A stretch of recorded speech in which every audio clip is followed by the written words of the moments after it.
Salut à tous, j'espère que vos vacances se sont bien passées ainsi que votre rentrée. On va reprendre avec une vidéo donc de cours à propos du code. Alors quand je dis le code du code, en fait je fais référence à plusieurs codes. On va diviser la vidéo en deux parties. Dans la première partie, on va seulement utiliser le code civil, histoire de se familiariser un peu avec les différentes parties du code civil.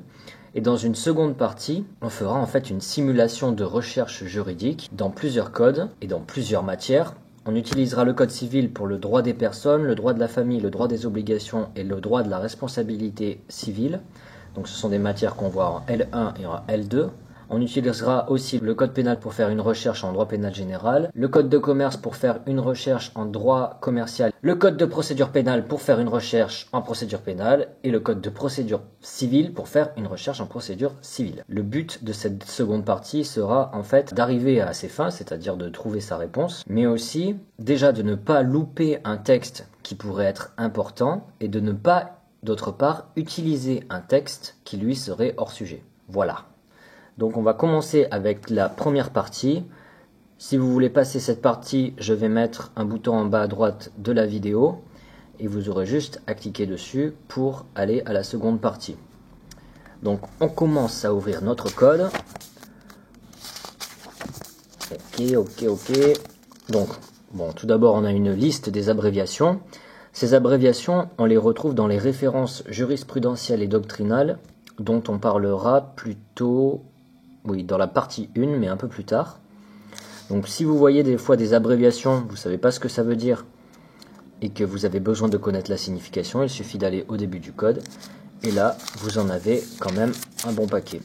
Là, vous avez en fait toutes les abréviations qui sont utilisées dans le code civil, là en l'occurrence, puisque c'est le code civil. Vous avez ensuite la table des matières. La table des matières, on l'utilisera, donc on reviendra dessus dans la partie 2 pour la recherche juridique. Mais là, on peut faire quelques remarques dessus. Quand vous faites un commentaire d'arrêt ou une disserte, vous faites un grand 1, un grand 2.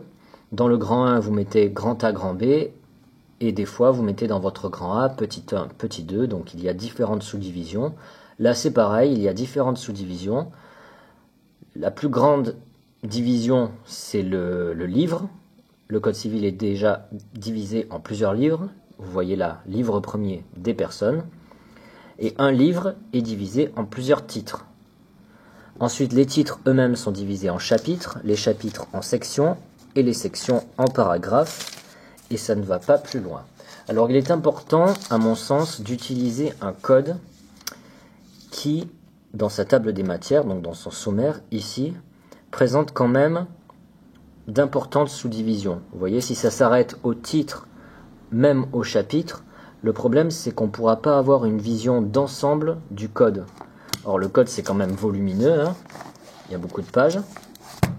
Donc, c'est bien d'avoir une vision globale, surtout pour la recherche juridique, puisque le premier réflexe dans la recherche juridique, c'est d'aller à l'index et directement de se plonger dans le texte auquel l'index nous aura renvoyé, et directement de se plonger dans les petites écritures, ce qui fait qu'en fait, on est comme une fourmi, on est là-dedans, mais on n'adopte pas la vision de l'aigle, en quelque sorte. On n'a pas la vision d'ensemble, et c'est important d'avoir une vision d'ensemble, comme je le disais tout à l'heure, pour pas louper une information importante, ou pour ne pas utiliser un texte qui lui serait hors sujet. Donc, on va passer cette table des matières, et après, on commence avec le code. Donc, quelques remarques sur l'apparence du code en quelque sorte. Je prends un article, voilà, un article au hasard, article 3 par exemple, qui commence ici, hop, et qui se termine ici. Bon, on s'en fiche de l'article en fait. Dans les articles, au sein des articles, vous pouvez encore avoir des sous-divisions qui ne sont pas affichées dans la table des matières. Par exemple, là, l'article 3 est un article auquel fait suite plusieurs pages. Donc on a un certain nombre de pages avant de tomber sur l'article 4. Ce n'est pas le cas pour tous les articles. Et si vous voyez, juste après l'article, déjà, vous avez une grosse partie, ce sont les références bibliographiques en fait, tous les ouvrages, tous les écrits qui se rapportent à cet article 3. En gras ici, et en abrégé, il est écrit Bible pour bibliographie. Donc si vous avez besoin de faire des recherches juridiques, de lire des écrits se rapportant à l'article 3, vous allez déjà voir l'article 3 et en dessous il y aura une liste en fait d'ouvrages, de différents écrits que vous pourrez consulter. Vous avez ensuite un plan des annotations. Alors si vous voulez, en dessous des articles, on va trouver surtout des jurisprudences. Les jurisprudences, donc, ce sont des décisions de justice qui ont été rendues. Et si vous voulez, si on trouve telle jurisprudence en dessous de l'article 3, c'est simplement que dans le cadre de cette décision de justice, un des fondements, du moins, est l'article 3. Vous voyez, la décision de justice a un rapport avec l'article 3 du Code civil. Ils vont pas mettre une décision de justice qui a un rapport avec l'article 3 du Code civil en dessous de l'article 550. Ça serait illogique. Bon, jusque-là, j'imagine que ça va.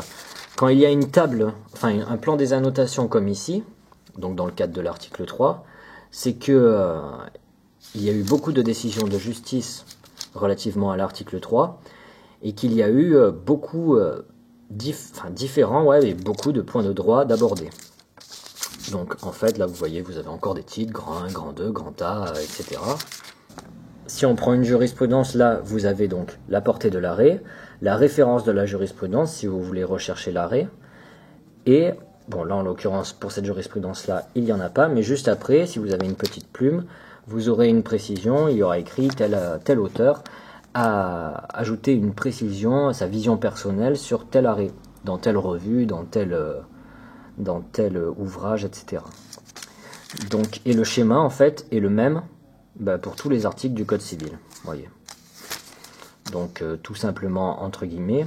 Après le plus dur c'est de se retrouver là-dedans. Et c'est ce qu'on verra dans la partie 2 de la vidéo. Donc ensuite on va à la fin des pages blanches pour aller aux pages rouges. Tout d'abord, on a table des renvois. Ah oui, ça c'est par rapport à la réforme du droit des contrats, mais ça, j'en parlerai probablement dans une autre vidéo. Donc on va le louper, enfin le sauter. Ensuite, vous avez la table chronologique. Vous voyez qu'en gras, il est écrit, par exemple là, Code de l'action sociale et des familles, Code des assurances, Code de commerce, Code de la consommation, de la construction et de l'habitation, de la défense des douanes, de l'éducation, etc. Pendant... Voilà, 5 pages, vous avez en fait différents codes. Et si vous voulez, on va prendre l'exemple du premier qui vient. Là, il est écrit, donc dans le cadre du Code de l'action sociale et des familles, article L114-5, SS, abréviation pour sous, Code civil, article 1242. Ça veut dire qu'en fait, vous allez pouvoir trouver cet article L114-5 du Code de l'action sociale et des familles en dessous de l'article 1242 du Code civil. Donc ça veut dire qu'en fait, on a certains articles d'autres codes qui sont tout de même présents dans le Code civil. Alors si vous voulez le rechercher, cet article, par exemple L114-5, ça peut être dans certains cas facile et dans d'autres cas un peu plus compliqué. Tout dépend de la longueur de l'article du Code civil auquel il est rattaché. Si vous avez par exemple...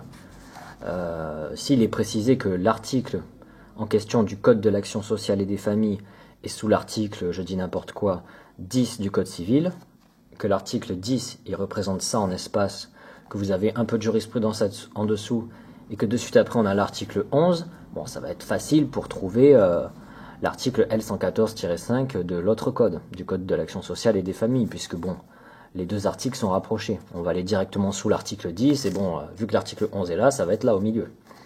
Mais des fois, il y a des articles du Code civil qui sont super longs. Par exemple, là en l'occurrence, il est précisé sous l'article 1242, et cet article 1242 s'étend sur, il me semble, au moins une centaine de pages, quelque chose comme ça. Parce qu'il y a beaucoup de jurisprudence qui lui est rattachée en fait. Et non seulement il y a beaucoup de jurisprudence, mais en plus, on va avoir différents articles d'autres codes qui vont être sous cet article. Il ne va pas y avoir que l'article L114-5. Il va pouvoir aussi y avoir des décrets, des bouts de loi, etc. Donc pour le trouver, ce qu'on va faire déjà, on retient Code de l'action sociale et des familles et L114-5. Mais dans votre tête, vous ne recherchez pas L114-5. En premier lieu, vous recherchez Code de l'action sociale et des familles parce que ça va être écrit plus gros. Et au lieu de partir de l'article 1242, on va partir de l'article 1243 et revenir en arrière. 1243. Donc je vais à l'article 1243. Alors, vous voyez, parce que l'article 1242, on va voir sur combien de pages est-ce qu'il s'étend. Il commence page 1540 et il termine page... Bon, il termine loin, quoi.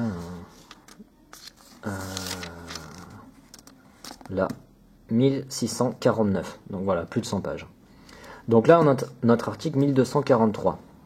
Et juste avant, on va avoir d'autres dispositions. Nous, on a dit, dans notre tête, on cherche Code de l'action sociale et des familles, parce que ça sera probablement écrit en gras, ou en gros, du moins. Et on ne devrait pas avoir de mal à trouver notre article comme ça. Donc, vous voyez, on y revient en arrière. Là, on était dans le cadre du code des transports. Vous voyez, c'est écrit en gros et en gras, donc on s'en fiche. Là, il nous parle d'une loi, on s'en fiche. Loi, on s'en fiche. Code du sport, loi, on s'en fiche. On s'en fiche. Bon, là, je suis un peu loin de tourner les pages parce que si vous voulez, j'ai le pied de caméra sur moi. C'est un peu la galère. Ok, là, il n'y a rien d'écrit. Rien.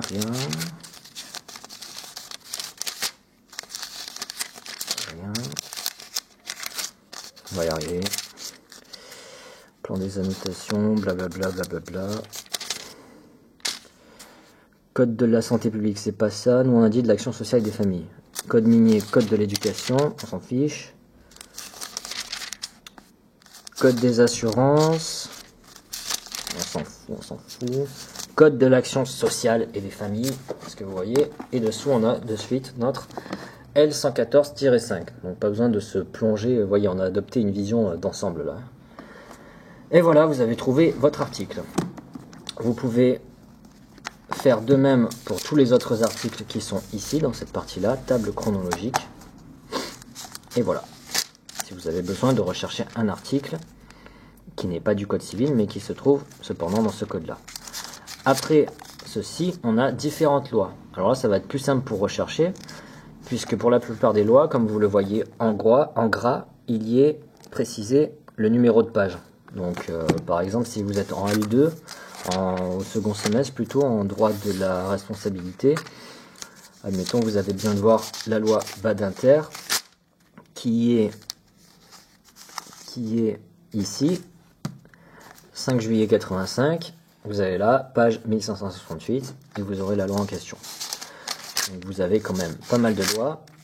Ça peut être cool, si vous êtes au moins en L2, d'acquérir un code civil.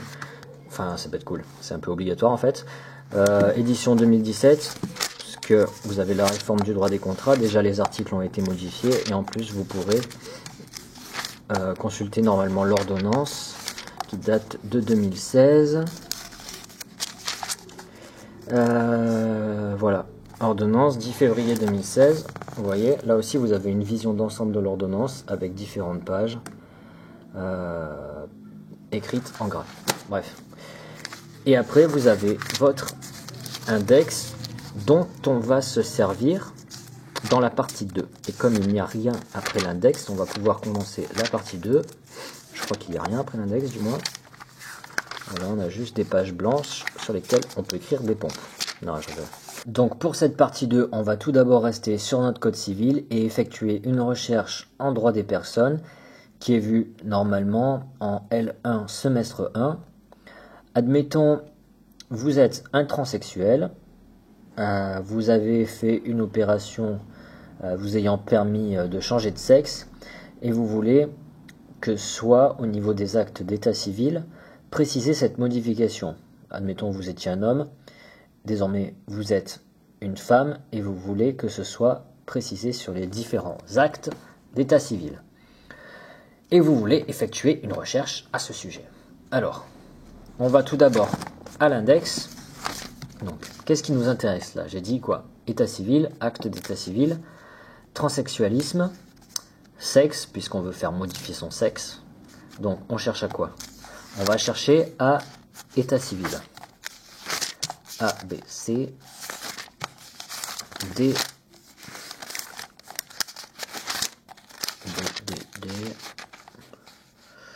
État civil, état civil, état civil. État civil qui nous dit voir acte de l'état civil. Ok. Donc on va voir à acte de l'état civil. Acte de l'état civil. Acte de l'état civil, ici. Acte de l'état civil. Donc on a dit on veut faire quoi? Une modification. Est-ce qu'on a le mot dans les tirets modification? MMI. On n'a pas modification. On a ici, je vois rectification. 99 suivant. Ça veut dire article 99 et suivant. Et les articles qui suivent. Bon, rectification, ça me paraît assez bien. On va dire que c'est un synonyme de modification. Du coup, on va aller voir. Et on va pouvoir vérifier. Donc, article 99 et suivant. Ben voilà, article 99 qui est ici. Qu'est-ce qu'il nous dit? La rectification des actes de l'état civil est ordonnée par le président du tribunal. La rectification des jugements déclaratifs ou supplétifs d'actes de l'état civil est ordonnée par le tribunal, etc. Bon, ça c'est un peu plus la procédure, les compétences, etc. On va voir les articles suivants.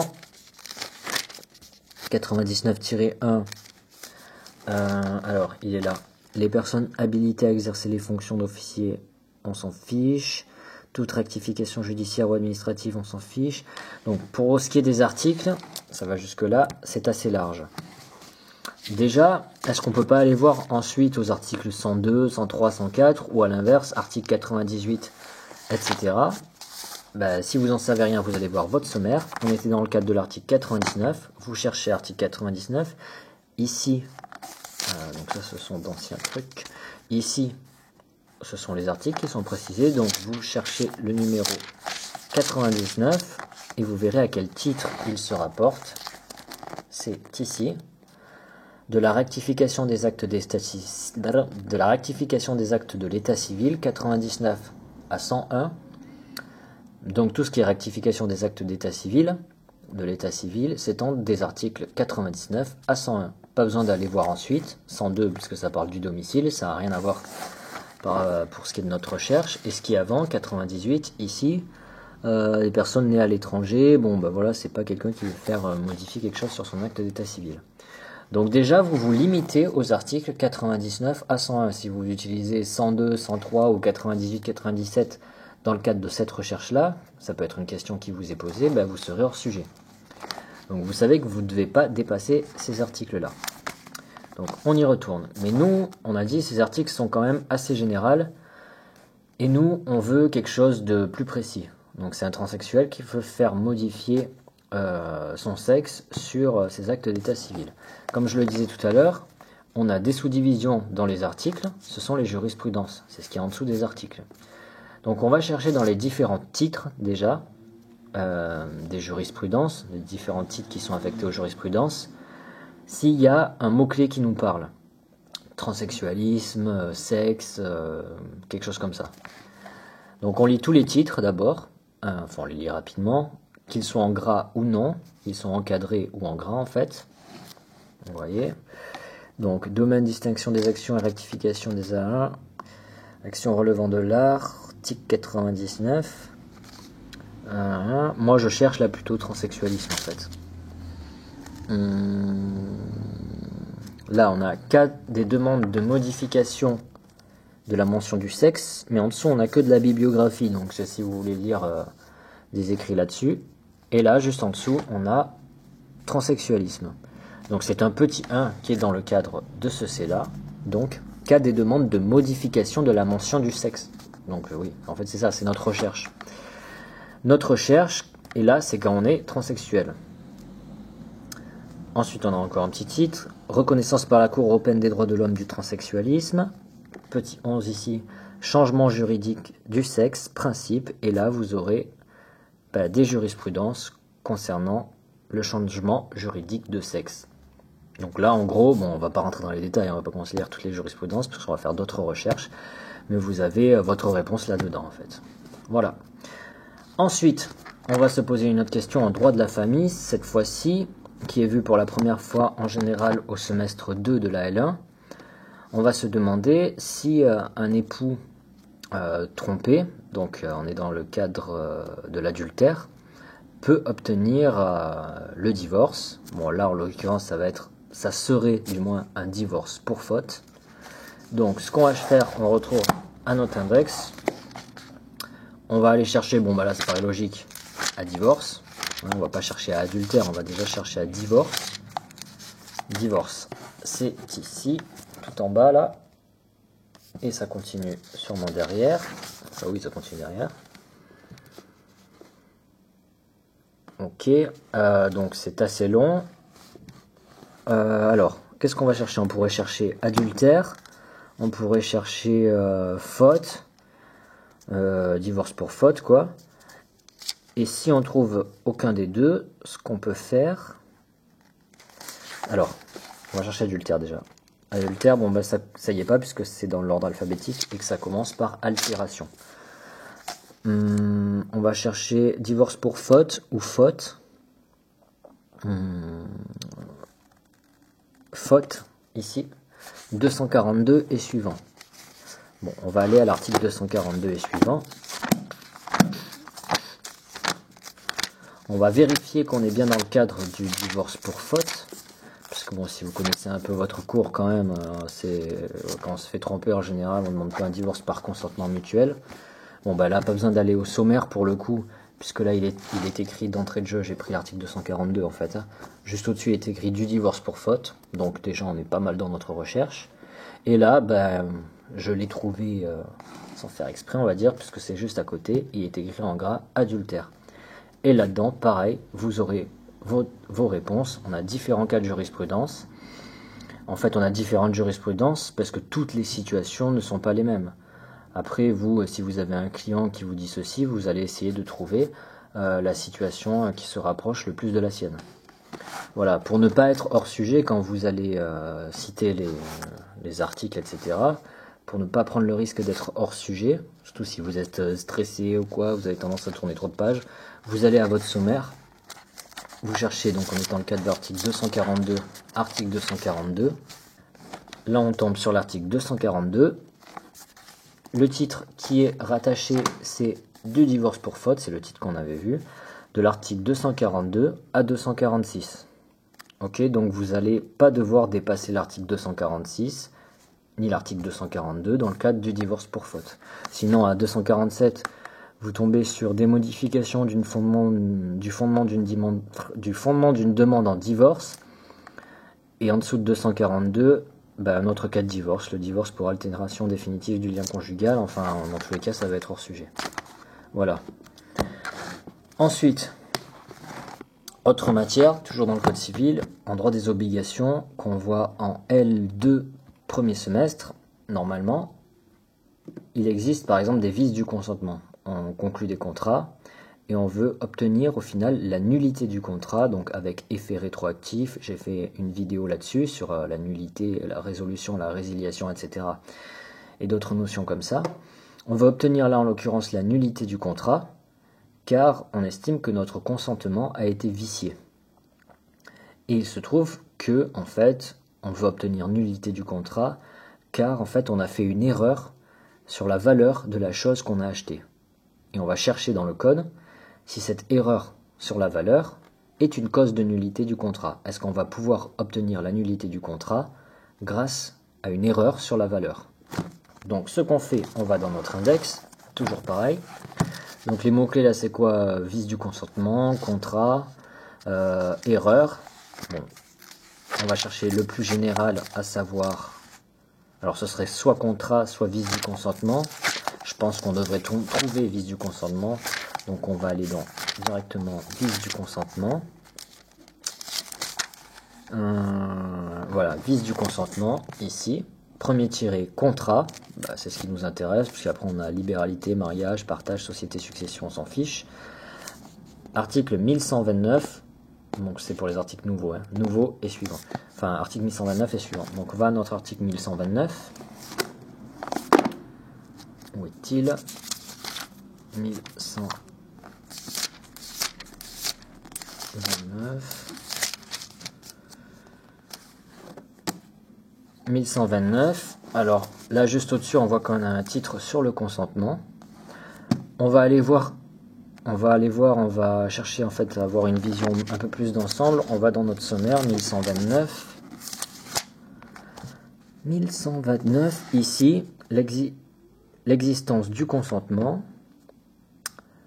Donc il a été écrit voilà, dans l'index 1129 et suivant. Bon, l'existence du consentement, ok, mais les vices du consentement, vous voyez, c'est plutôt 1130 à 1144. Donc on va avoir notre réponse là-dedans, de 1130 à 1144. On ne dépasse pas 1130, 1144. Alors les vices du consentement, de quoi on nous parle? L'erreur, le dol et la violence, donc ce sont les différents vices du consentement. Nous, on se concentre sur l'erreur, et plus précisément l'erreur sur la valeur. Donc là, il nous parle des trois en même temps, on va voir un peu plus loin. On lit le début des articles en fait. L'erreur de droit ou de fait est une cause de nullité. Ok, bon ben, il ne parle pas de la valeur. Les qualités essentielles de la prestation sont celles-là, il nous parle des qualités essentielles. L'erreur sur les qualités essentielles, non, nous c'est sur la valeur. L'erreur sur un simple motif, non.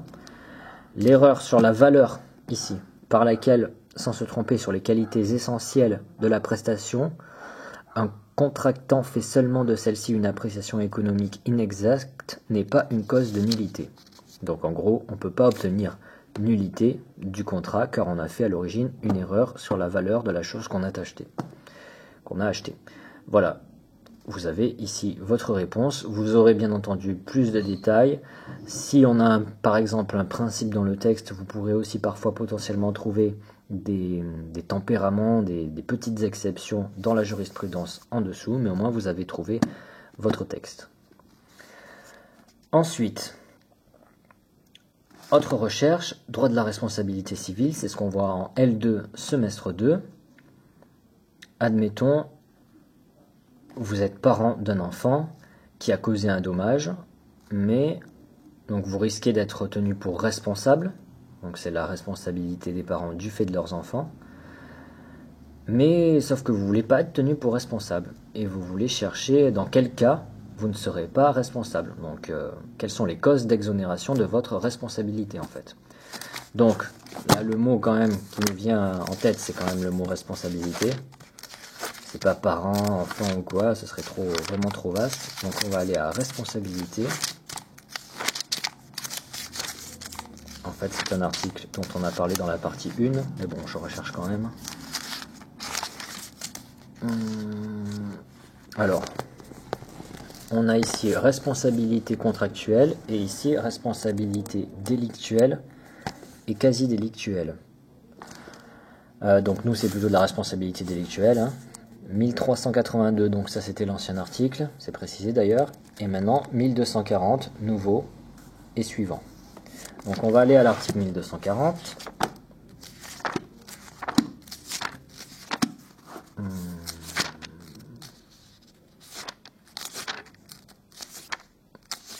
Bon, là je suppose quand même que vous connaissez un minimum vos leçons et que vous savez que le code distingue,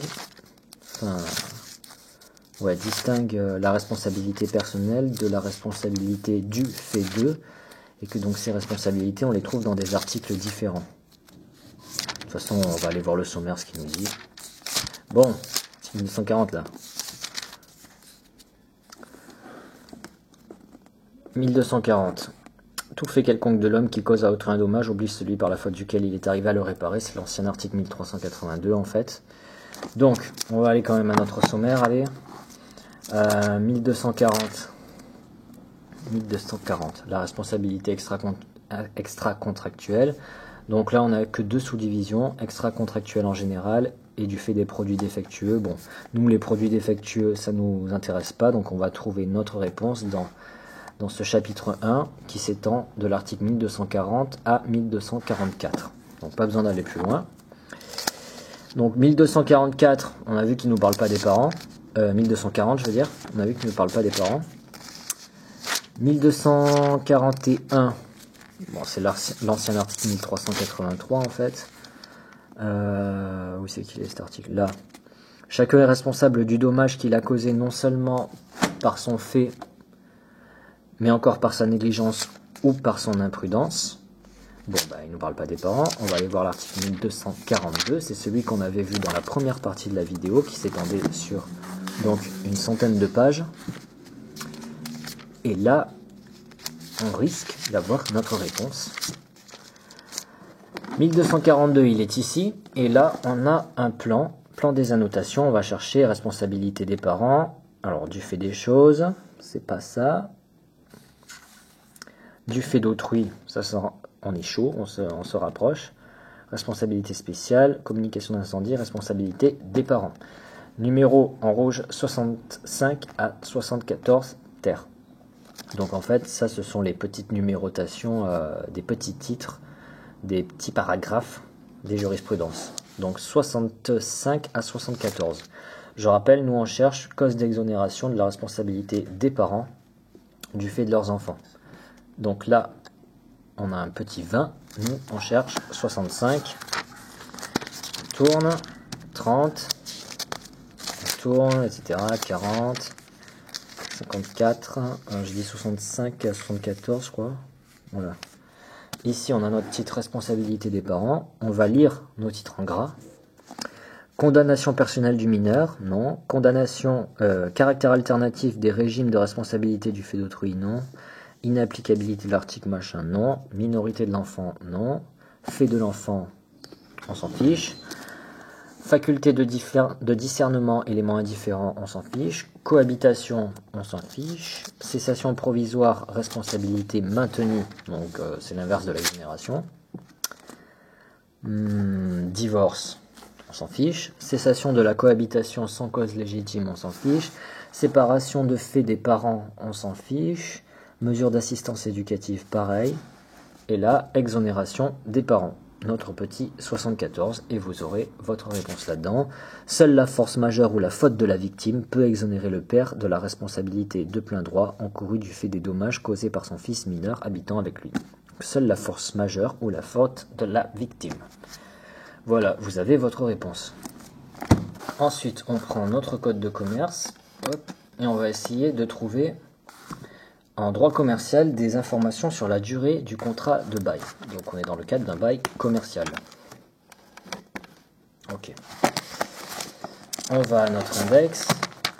Je vais chercher à bail. C'est quand même le mot-clé le plus important. Bail, baux commerciaux. Alors, index. Alors. B. Voilà, tiens, ben voilà, on a beaux commerciaux là. Beaux commerciaux, et nous on cherche quoi? La durée du contrat de bail. Donc on va chercher à durée. Est-ce qu'on a un truc? Bien sûr, on ne l'a pas. Est-ce qu'on a un truc à contrat? On ne l'a pas. Du coup, on va aller à beaux commerciaux. Juste à côté de beaux commerciaux, il est écrit article L145-1 et suivant. On va se positionner là. L145-1 et suivant.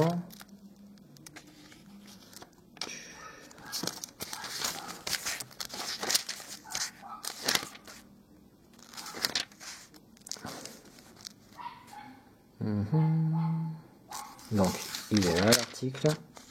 Non, il n'est pas là. Il est là. Ok, on va aller dans notre sommaire. Retrouver ce L145-1. L141. Voilà. On est dans notre sommaire. Ouais, là, ça va nous aider. Donc, 145-1, il est là. Il est rattaché à du bail commercial. C'est un chapitre. En dessous du chapitre, on a des sections. Champ d'application. Et là, durée. Section 2. Durée qui nous renvoie à l'article L145-4 à L145-7-1. Donc, L145-4. On va aller voir celui-là. 2, 3, 4. La durée, c'est écrit là, du contrat de location ne peut être inférieure à 9 ans. Enfin bon, blablabla, je ne vais pas continuer. Vous avez votre réponse entre l'article L145-4 et -7-1. Ensuite, on prend le code pénal qui est enseigné droit pénal général en L2, normalement, semestre 1 et semestre 2. Et on va chercher quelles sont les peines principales en cas de vol, c'est-à-dire prison et amende. Voilà, tout simplement. Donc on va aller dans notre index et chercher à vol. Vol, qui est en fait la soustraction frauduleuse de la chose d'autrui. Est-ce qu'on va trouver vol dans le code pénal? Voilà, là, c'est page. Vol. Viol, IJK. Vol, on n'a pas. Si, on a vol, voilà. Ici, pratiquement à la fin. 311-11 et suivant. Autre peine à 311-14. Donc, autre peine, c'est sûrement les peines complémentaires. Donc, on va aller voir 311-1 et suivant. Ça sera sûrement précisé là.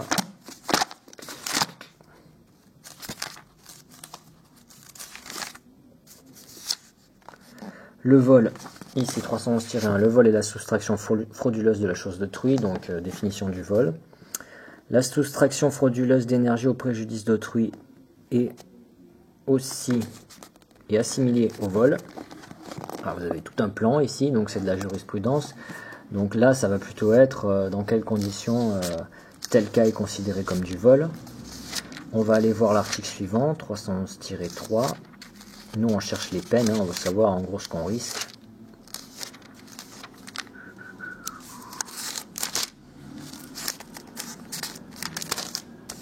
Le vol est puni de 3 ans d'emprisonnement et de 45 000 € d'amende. Voilà, on encourt au maximum ça. 311-4, le vol est puni de 5 ans et de 75 000 € d'amende lorsqu'il est commis par plusieurs personnes agissant. Bon là, je vais pas tout lire parce qu'on a tout ça. Ce sont des circonstances aggravantes. Le principe, c'est 3 ans et 45 000 € d'amende. On a notre réponse. Code de procédure pénale. Bah écoutez, en procédure pénale et procédure civile, on va rechercher la même chose, à savoir, est-ce que le pourvoi en cassation a un effet suspensif? Est-ce qu'il suspend, donc provisoirement, la décision de la cour d'appel? Est-ce que c'est pareil en pénal et en civil? Bah, pour le pénal, ça va être dans ce code-là, et pour le civil, dans le code de procédure civile. D'ailleurs, en civil, non, on fera une recherche un peu plus détaillée sur ça, mais avec un peu plus de détails, histoire d'avoir une petite feinte. Donc, le pourvoi, on va aller à notre annexe, on va chercher à pourvoi, hein, tant qu'à faire. On va voir s'il y a un truc à pourvoi. Sinon, on pourra chercher à voie de recours extraordinaire. Donc pourvoi déjà. Ah non, c'est avant. Pourvoi. Police. LMN. Je sais plus. Un bug du cerveau là. L1, donc on n'a pas pourvoi. Donc on va aller à V, pourvoi de recours.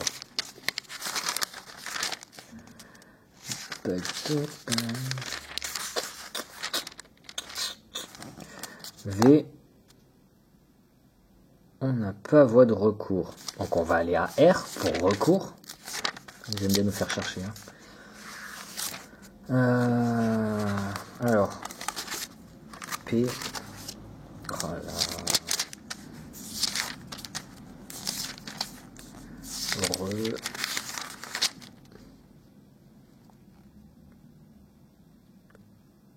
On n'a pas recours. Bon. On effectue un pourvoi en quoi? En cassation. Donc on va chercher cassation.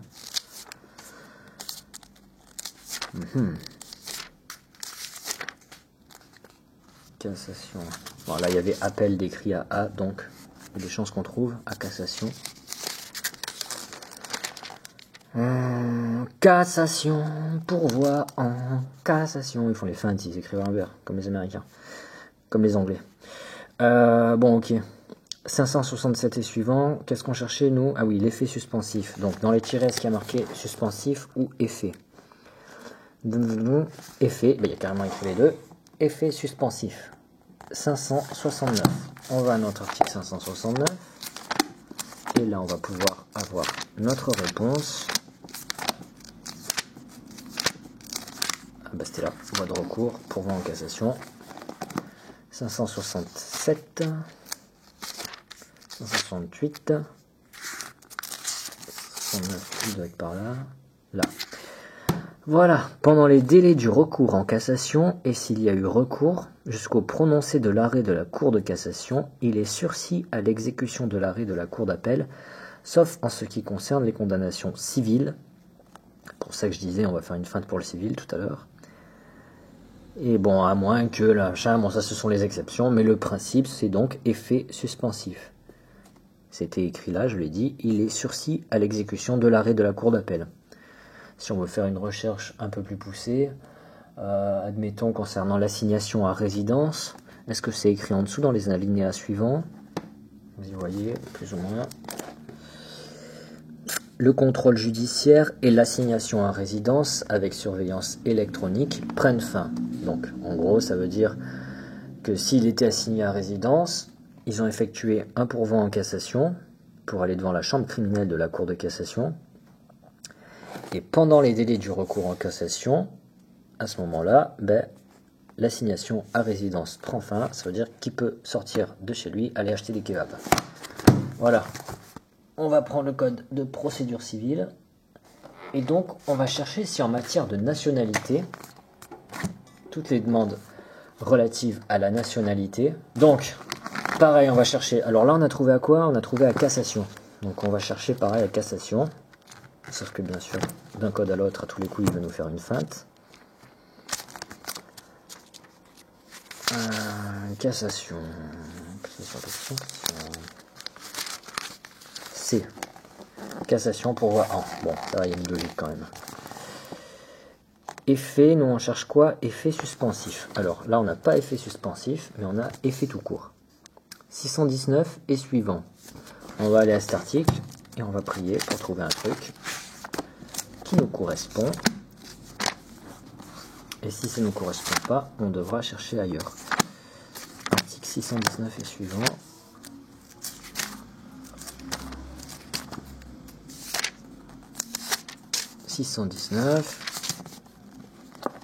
Les effets du pourvoi en cassation. Les moyens nouveaux ne sont pas recevables devant la Cour de cassation, peuvent néanmoins être invoqués pour la première fois, blablabla. Ça ne parle pas des effets, enfin, pas de la suspension en tout cas. Non. La Cour de cassation peut rejeter le pourvoi en substituant un motif. Elle peut, non, on s'en fout. Si le pourvoi est rejeté, on s'en fiche. Les arrêts rendus par la Cour ne sont pas susceptibles d'opposition. Cassation peut être totale ou partielle. Qu'est-ce qu'il est écrit là? Sur les points qu'elle atteint, la cassation replace les parties dans l'état. Non. Là, c'est plus sur les effets en fait de la cassation, enfin du jugement, que du pourvoi en lui-même. Donc, on va chercher à... On va chercher à... Parce que là, je vois rien sur la nationalité. On va retourner dans notre index et rechercher à... On va chercher à recours. Ouais, on va rechercher le recours.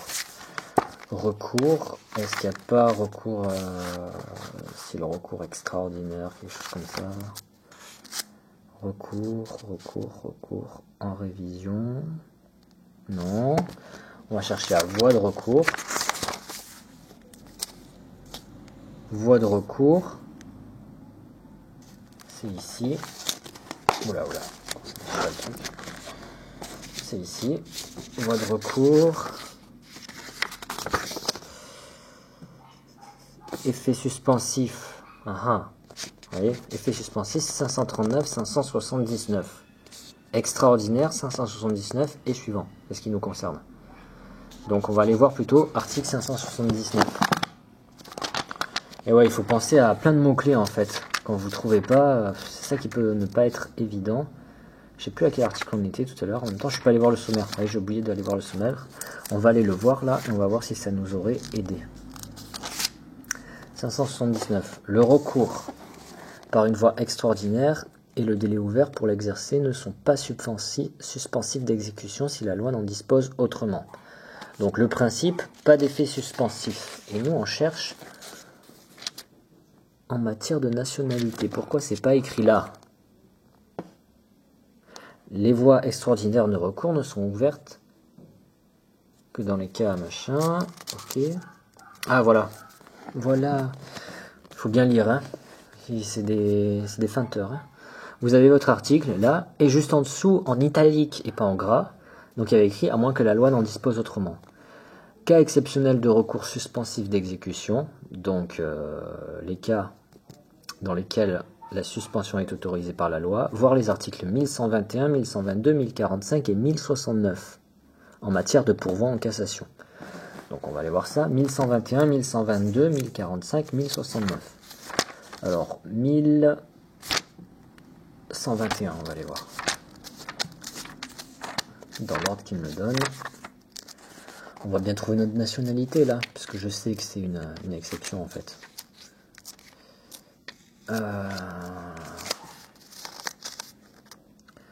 Les modalités de désignation, qu'est-ce qu'il nous dit? Il nous parle du notaire, je sais pas quoi là, n'importe quoi. 1122. Enfin, ça nous intéresse pas encore en tout cas. Un major protégé ne peut acquiescer, bon, on s'en fiche. Et ensuite, c'était 1045 et 1069. Bon, si on ne trouve pas là, franchement, j'en sais rien, moi. Mais je pense qu'on va trouver. 1045 et 1069. On va commencer par 1045. La chance que j'ai, ça va être pas le 1045, mais le 1069. 1045. Le délai... Ah, ben voilà, c'était celui en fait. 1045. Le délai de pourvoi en cassation suspend l'exécution de l'arrêt qui statue sur la nationalité. Le pourvoi en cassation exercé dans ce délai est également suspensif.